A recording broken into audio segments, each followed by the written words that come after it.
After 5 years of infatuation, Taiju Oki is about to confess his love to fellow student, Yuzuriya Agawa. Suddenly a green light turns every human on the planet into stone. 3,700 years later, nature has taken over. Taiju manages to break free from his imprisonment. After finding the tree that Yuzuriya's petrified state is in, he soon meets up with his genius friend Senku Ishigami, who had awoken 6 months earlier. As the only 2 humans freed from stone, Senku seeks to rebuild civilization in this stone world, using his knowledge of science and Taiju's brawn to help him develop a nidal solution out of a miracle water made from bat guano that could possibly free people from their petrified state. After a year of development, the 2 friends manage to create a successful blend of revival fluid. Senku and Taiju prepare enough revival fluid to free 1 person from stone, with Taiju choosing Yuzuriya to be first subject. However, they are suddenly chased by a group of hungry lions, leading them to instead revive the strongest fighter in their town, Tsukasa Shishio, to fight them off. Tsukasa killed the male lion and skins it to add to his attire. As Tsukasa proves to be a valuable hunter, providing food for the trio, Senku assigns Taiju with harvesting seashells and grind them into calcium carbonate as a first step towards advancing civilization. However, Tsukasa reveals to Senku his intention to murder petrified adults to create a world free of corrupt adults, clashing with Senku's ideals of reviving everyone.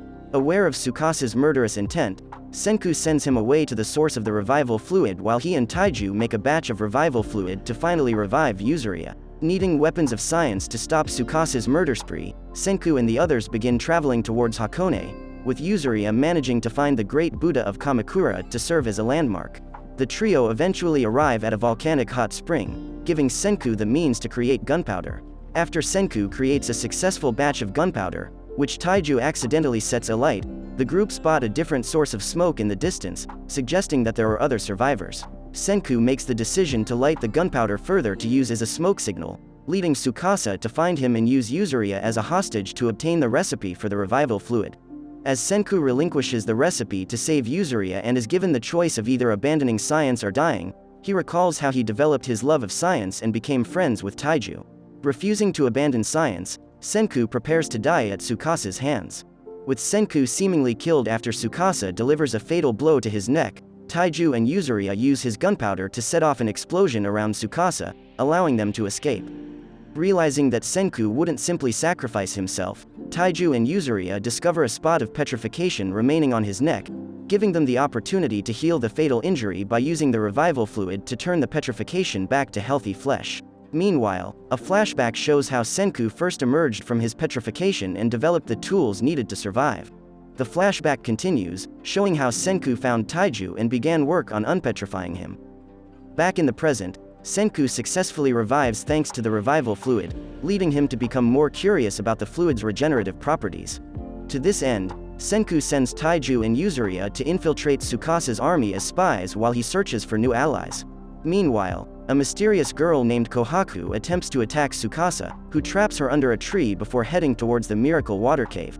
Discovering Kohaku after Tsukasa has left, Senku manages to use his science know-how to create a block and tackle to lift the tree off of Kohaku.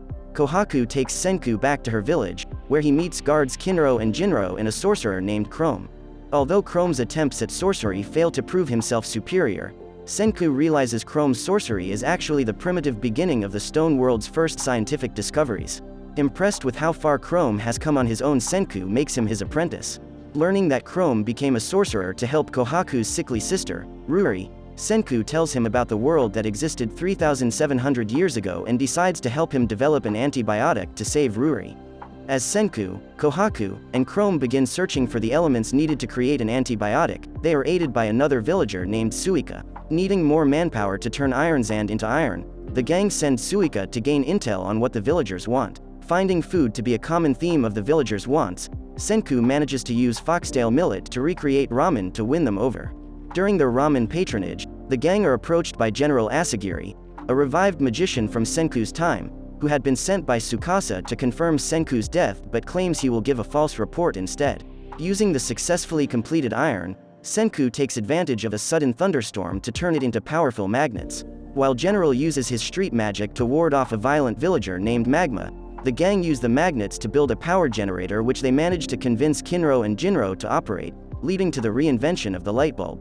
While recalling the time he was first revived by Tsukasa, General is suddenly attacked by a mysterious assailant, barely managing to survive thanks to fake blood bags he had protected himself with. Learning that the culprit was Magma, who believed that General was the sorcerer instead of Senku, Kohaku reveals that Magma did so to win the Grand Bout, a tournament Kohaku has previously beaten him in to keep him from marrying Ruri and becoming village elder.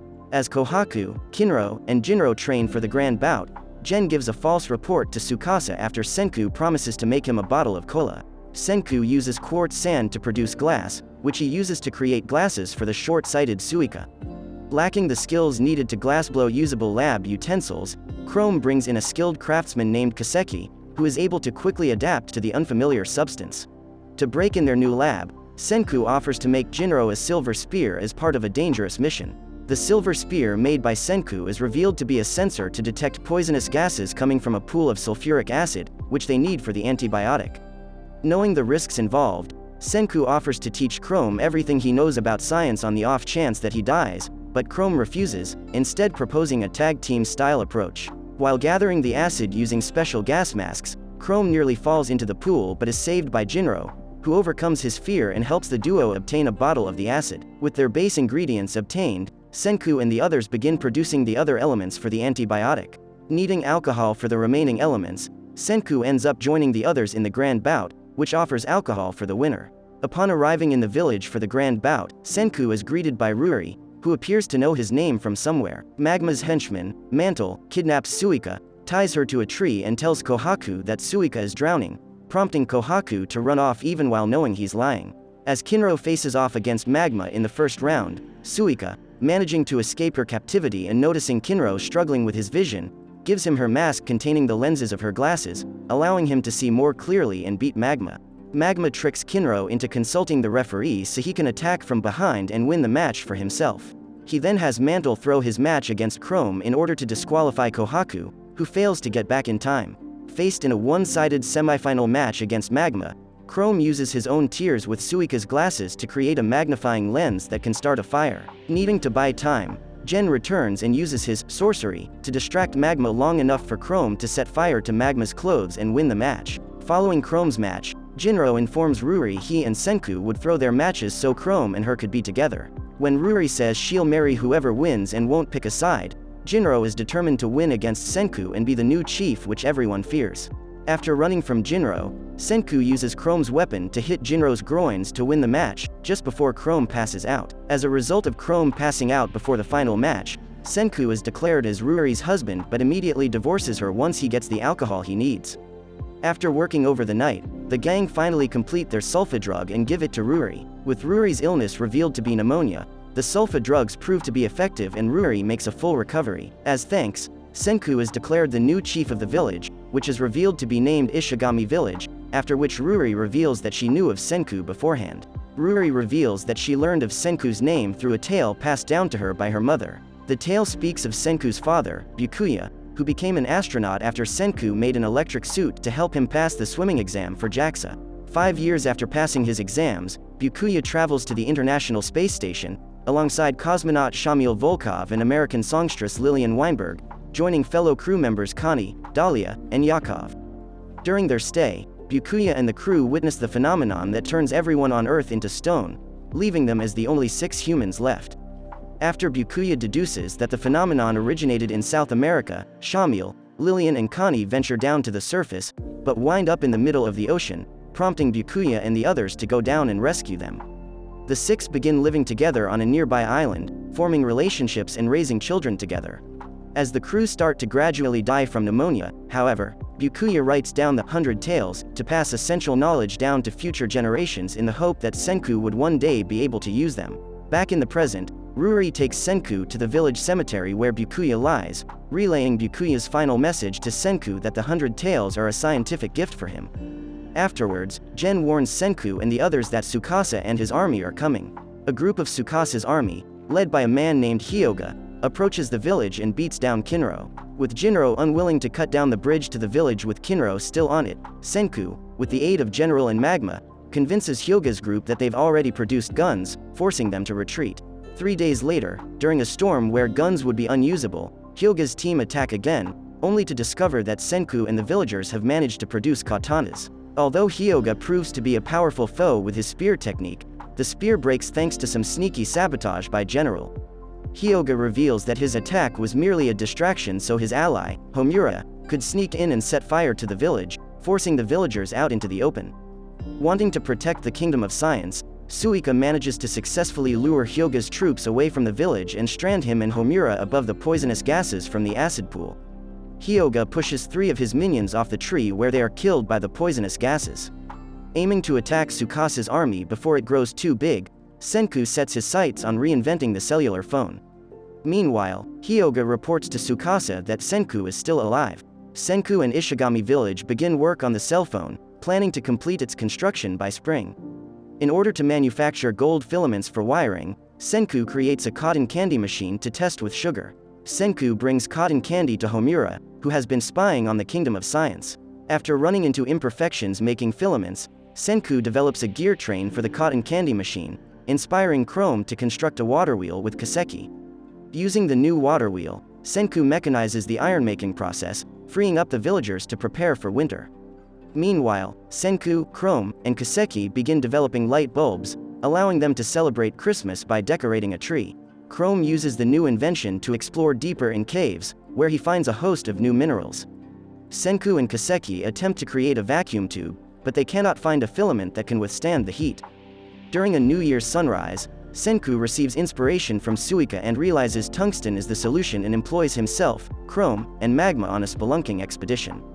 In the search for tungsten, Senku, Chrome, and Magma search a nearby cave.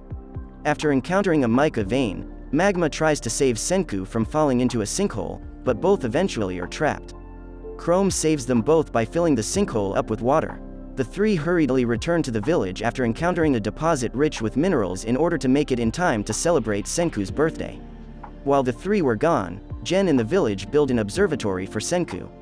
Senku unveils the pile of tungsten for final preparation. After being crushed into a fine powder, it needs to be heated at an extremely high temperature for it to become usable. While Senku readies the tungsten powder, he charges Chrome and Kaseki to create a method of pinpoint high-temperature heating using everything they have learned since Senku's arrival in the village. Once the tungsten filament is created, everyone splits into groups to complete the remaining tasks.